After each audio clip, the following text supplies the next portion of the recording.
Baru-baru ini, sebuah unggahan di TikTok menjadi viral dengan klaim bahwa Presiden RI ke-8 Prabowo Subianto dan mantan istrinya, Titik Soeharto, akan rujuk dan menikah kembali di Masjid Etin, Jakarta Timur. Kabar ini segera menarik perhatian masyarakat dan menjadi perbincangan hangat di media sosial. Sebelum dilanjutkan, jangan lupa like, komen, dan subscribe untuk mendukung program kemanusiaan dan untuk perkembangan channel ini. Namun, setelah dilakukan pemeriksaan fakta, klaim tersebut terbukti tidak benar. Berdasarkan verifikasi yang dilakukan oleh Turnback Hoax, klaim tersebut tidak memiliki dasar yang valid dan tidak didukung oleh sumber kredibel manapun. Pencarian informasi melalui mesin pencari Google dan berita-berita dari media resmi tidak menemukan bukti atau pernyataan dari pihak terkait mengenai rencana rujuk atau pernikahan tersebut. Sebaliknya, sebuah pemberitaan di liputan6.com yang terbit pada Februari 2024 justru memberikan penjelasan yang berbeda. Dalam wawancara eksklusif dengan Aiman Wicaksono, Titik Soeharto secara tegas menanggapi isu rujuk dengan Prabowo Subianto yang kerap muncul di infotainment. Ia menyatakan bahwa hubungan mereka tetap baik-baik saja meskipun sudah lama bercerai. Titik menegaskan bahwa tidak pernah ada perselisihan antara mereka dan mereka tetap saling menghormati sebagai mantan pasangan. Menurut Titik, isu rujuk tersebut hanya spekulasi yang sering muncul di tengah masyarakat. Ia juga menekankan bahwa hubungan baik yang mereka jaga semata-mata demi keharmonisan keluarga besar, terutama untuk anak mereka, Didit Hedi Prasetyo. Namun, ia memastikan tidak ada rencana untuk melanjutkan hubungan dalam ikatan pernikahan. Fenomena klaim palsu seperti ini menunjukkan bagaimana informasi yang tidak akurat dapat dengan mudah menyebar di era media sosial. Unggahan semacam ini berpotensi menimbulkan kesalahpahaman dan merugikan pihak-pihak yang diberitakan. Untuk itu, penting bagi masyarakat untuk selalu bersikap kritis terhadap informasi yang diterima. Pastikan berita yang beredar didukung oleh sumber yang terpercaya dan kredibel sebelum membagikannya kepada orang lain. Berita hoaks tidak hanya merugikan, tetapi juga dapat menciptakan ketidaknyamanan bagi figur publik yang menjadi subjeknya.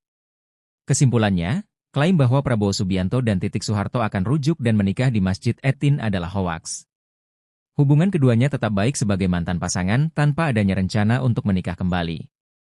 Mari bersama-sama melawan penyebaran informasi palsu dengan selalu memeriksa kebenaran berita yang kita konsumsi. Bijak menghadapi berita hoaks di era media sosial. Di era digital, informasi dapat tersebar dengan sangat cepat, bahkan dalam hitungan detik.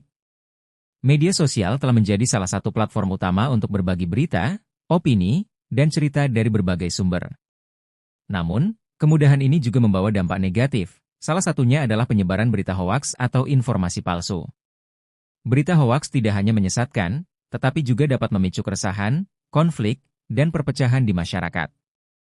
Berita hoaks biasanya dibuat untuk menarik perhatian, memanipulasi emosi, atau bahkan menggiring opini publik untuk kepentingan tertentu. Kontennya seringkali dikemas dengan judul yang provokatif atau sensasional sehingga netizen tergoda untuk langsung percaya dan membagikannya tanpa memverifikasi kebenarannya. Fenomena ini memperlihatkan betapa pentingnya menjadi pengguna media sosial yang cerdas dan kritis. Sebagai netizen, kita memiliki tanggung jawab untuk menyikapi setiap informasi yang kita terima dengan bijak. Langkah pertama adalah memverifikasi sumber berita.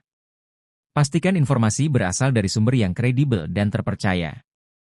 Jika sebuah berita tidak mencantumkan sumber yang jelas, kita perlu berhati-hati karena besar kemungkinan berita tersebut tidak valid. Selanjutnya, periksa isi berita secara detail. Informasi palsu seringkali memiliki ciri khas, seperti fakta yang tidak konsisten, penggunaan bahasa yang emosional, atau data yang tidak mendukung klaim yang disampaikan. Jangan ragu untuk membandingkan informasi tersebut dengan berita dari media arus utama atau platform verifikasi fakta seperti Turnback Hoax. Selain itu, jangan terburu-buru membagikan berita hanya karena terlihat menarik atau sesuai dengan pandangan pribadi. Tindakan ini dapat memperparah penyebaran hoaks dan merugikan banyak pihak. Sebagai gantinya, ajak orang lain untuk lebih kritis dengan mengedukasi mereka tentang pentingnya menyaring informasi. Perlu diingat, setiap berita yang kita konsumsi atau bagikan memiliki dampak. Berita hoaks tidak hanya menyesatkan, tetapi juga dapat merusak reputasi, memicu ketegangan sosial, bahkan memengaruhi stabilitas sebuah negara. Oleh karena itu, kita harus menjadi pengguna media sosial yang bertanggung jawab. Di era informasi seperti sekarang, memiliki akses ke berita adalah hak, tetapi menyaring dan menggunakan informasi dengan bijak adalah kewajiban.